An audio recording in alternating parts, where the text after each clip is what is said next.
Well, we are still in chapter 19, section 2, the extension of European power. And last we spoke, we were talking about the Opium Wars going on between Great Britain and China. And we saw that Britain had been growing the poppy plants in India and turning them into opium and then selling them to the Chinese, getting them addicted. And then, of course, creating an outrageous demand for this product, and as you might imagine, the Chinese don't like this.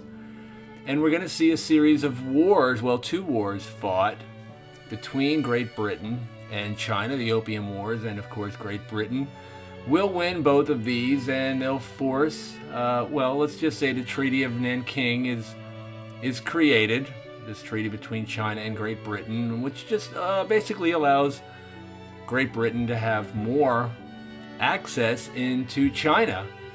And we see more ports and even Britain claiming Hong Kong as its own. And of course, we want to take a look at the maps whenever we can. I absolutely love looking at these maps. But here we have Nanking, Nanjing today, and Hong Kong right down here. So pay attention to what's going on here, and you'll want to notice North and South Korea, Japan, and of course Vietnam, Laos, Cambodia, Thailand, and this area. We'll be moving into that in the not too distant future. Now, I decided to add a little bit about Nanking since we're talking about it, and this will relate to World War II. We'll see the Japanese become very powerful during this time. They become industrialized, adopting Western methods. And in World War II, when Japan is really at the height of its power, they'll invade China. And we have these gruesome, very disturbing images coming out of World War II. I hesitated putting these in there, but this is the history. And, we can talk all we want about patriotism and glory and whatever else. But I'm not the one that's next up for the next war. That will be other people, and perhaps it's better you see both sides. Now, I obviously wasn't there. I can't verify these kinds of things, but I'm always a little skeptical when I see these horrific pictures. Why would the Japanese take pictures of these atrocities when they're committing them? We see a lot of this going on in Europe during World War II. And we'll take a look at those pictures. Many of them, the ones that we're going to look at, are clearly photoshopped, they're doctored, they're propaganda pieces, designed to sway public opinion. Now, I'm not saying that these are those. I've had a much, much more difficult time in my studies of World War II, even in my studies of Asia. There's just not a lot of information out there compared to Europe. This has been a closed-off section of the world for a long time, and so to this day I struggle trying to get information from that part of the world. But anyway, this is what we call the rape of Nanking, and we'll be talking more about this. I can only hope these are not real, but I don't know. I just don't know. But anyway, Great Britain defeating China, the spoils, gaining the spoils of war. We'll see here there's two wars. You can see when they're fought. Keep in mind, this second one ends right as the American Civil War is kicking off. And like I said, these are all related. Great Britain is really in the middle of everything worldwide. We're going to see Great Britain starting to mass its soldiers, its redcoats, in Canada, on the northern border, as the United States begins its Civil War. At the very same time, we'll see French troops massing their soldiers in Mexico. We'll see France really invading and taking over Mexico for a while. And this puts a whole new perspective on the Civil War. We just look at it as a states' rights or slave issue, and there's clearly something European in nature here. The Europeans want something, but that's a conversation for another day. So we see Great Britain with its new ports, a great deal more access, really taking a lot of control. In China, we'll see a policy of extraterritoriality, whereby if a British citizen is in China and is accused of committing a crime, let's say it's theft or murder even, because of his status as a foreign citizen. He'll have the right to be extradited or be sent back to Great Britain to be tried for his crime. And you can guess what's going to happen if someone connected. They're just going to be let go. We'll take care of it back in Great Britain, don't worry. And then, of course, they get back to Great Britain. And so the Chinese know this, and this is just adding more fuel to the fire. And eventually things are going to spin out of control. We have this, the Boxer Rebellion in 1899. Again, remember the Opium Wars are in the 40s and the 50s.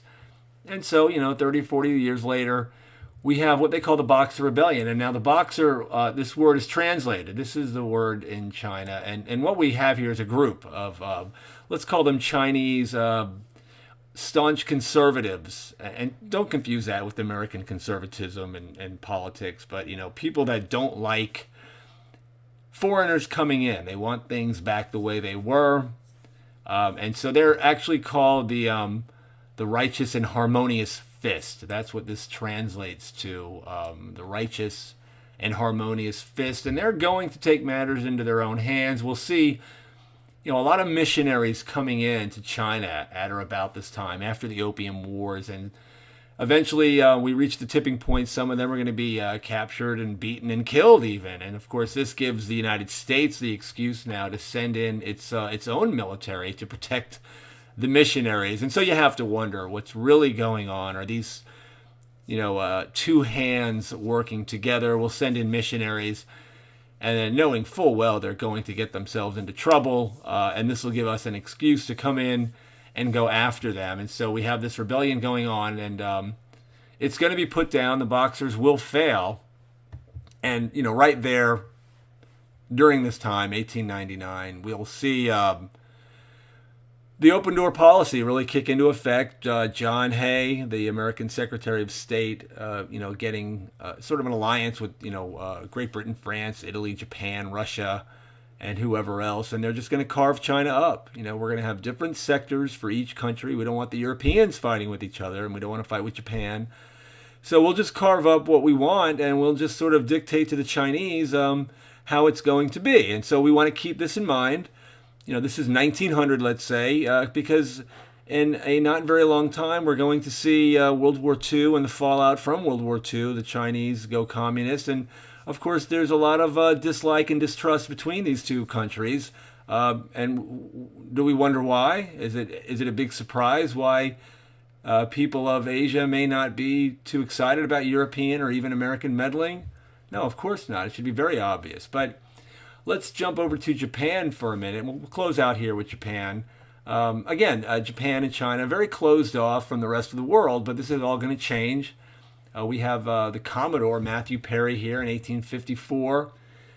And before that, the years leading up, going to Japan with, naval vessels, warships, really, and basically making the case to the Japanese, we want to trade, we want to open up the doors here. It sounds all well and good, but I'm sure the Japanese are kind of looking over the situation and, can see what has been going on with China. The Opium Wars have been going on. And so Matthew Perry tells them, the Commodore, I'll be back, consider the offer. And he returns with an even bigger fleet. And of course, the Japanese, they decide, yeah, well, let's go ahead and make a deal here. And they do. They sign a treaty, the Treaty of Kanagawa. And, this is going to let, the Europeans come in and, at least partially conducting some trade. And we'll see, the emperor, he's brought back and put in power. And this is the quote from the textbook, the emperor. Uncivilized customs of former years shall be abandoned. We talk about these uncivilized customs. And these were customs, with the shogun warriors and that sort of, society going on. And it's very closed off. They don't want to have visitors. They don't want to be influenced by outside civilizations, specifically Europe. And again, this, calls into question what exactly was going on in Europe. Why is the policy of Europe so expansionary and so destructive, really?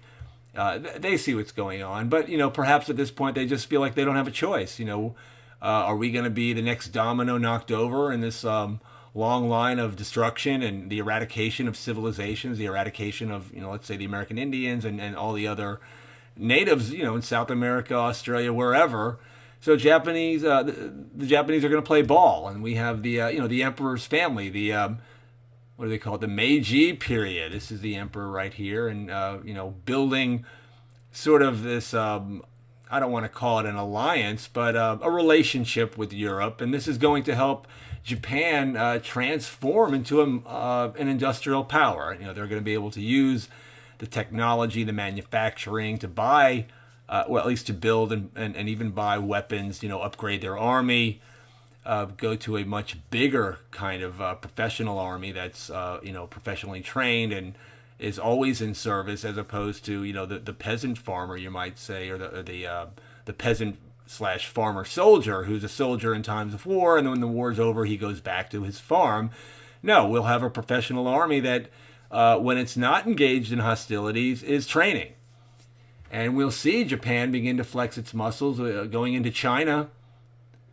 Poor China, right? I mean, if they haven't had it bad enough, but, here we have another war with the Japanese this time. And then, of course, a quick 10 years later, we see Russia and Japan going at it. And, of course, when this war gets started, it's just assumed by everyone, really, that the Japanese don't have a chance against the mighty, Russians. And such is not the case. The Japanese mop the floor with the Russian army, and Theodore Roosevelt gets involved, gets this war stopped, and he wins not the Medal of Honor, but the peace treaty. What's the medal? It'll come to me. It'll come to me in a minute. Anyway, so the Nobel Peace Prize. I'm sorry. Anyway, so Japan has arrived, and that'll pretty much conclude that section. But I did want to take a look at some of the architecture. I was looking in China, and I used to think of these structures here as just, very aesthetically pleasing. This is all cosmetic, or so I've always thought. It's just sort of a style of the Orient, the style of China, that they build things like that for whatever reason, because they like it. But I don't believe that anymore. I think that these, I'm not suggesting this building. I think this is made of wood. So I'm not really all that thrilled with this compared to some of that stone masonry that we've seen in other pictures. But I still can't help but wonder if this doesn't serve a function, if there's something more than meets the eye, that perhaps this kind of technology no longer exists, or I don't know. And then of course you see a building like this, what is this? Who builds a structure like this? Let's say, you can go inside and whatever. Who builds?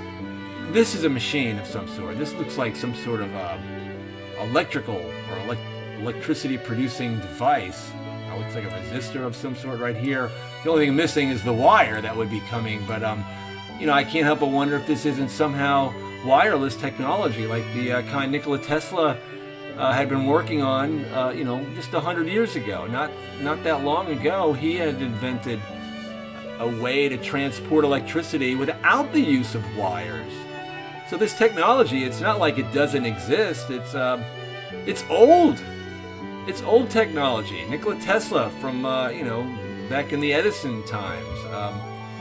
And so here's some other buildings in China. And this is I don't know how old this is. Maybe this is just newly built. I don't know. It looks like it could be pretty old to me, but certainly not the style that we're accustomed to seeing from China. Really nothing in this picture. If you didn't know where this photograph was taken from, if you got rid of this little flag here, you might think this was anywhere in the United States. And of course, here's another building, right? China, a pretty large country with a lot of different borders. This would lead me to think that there is a Muslim influence. Perhaps this is near a country like that. I don't know, but who builds a building like this? Do you build this just because it looks good and this is your signature? No, I don't think so. I certainly may have thought that, but no longer. This clearly is designed like this. This is a machine. There's something going on here that we certainly, we don't know about anymore. And I'll just close out with this. This is the, I think the Sophia Cathedral, again, in China. We have our crosses on here, and I think these crosses were probably put on later to sort of hide what this thing actually may have been. I think this is some sort of a machine, and we have, you can look at the garbage construction in the back. This is what New World, this is what we build today. And I shouldn't say it so condescendingly. I mean, engineers can build some pretty impressive stuff. I've seen some impressive buildings, but again, I mean, we have this thing sort of in the middle of, all of this other nonsense here. These box, brick and mortar, concrete construction. And here, I mean, just look at the intricacy. I wish I could blow this picture up, but, I think there's something else going on. And you'll notice these arches. I see this a lot in all these old style buildings. They use the arch. This is a complicated construction here. I have a couple more pictures here. Here we have it again.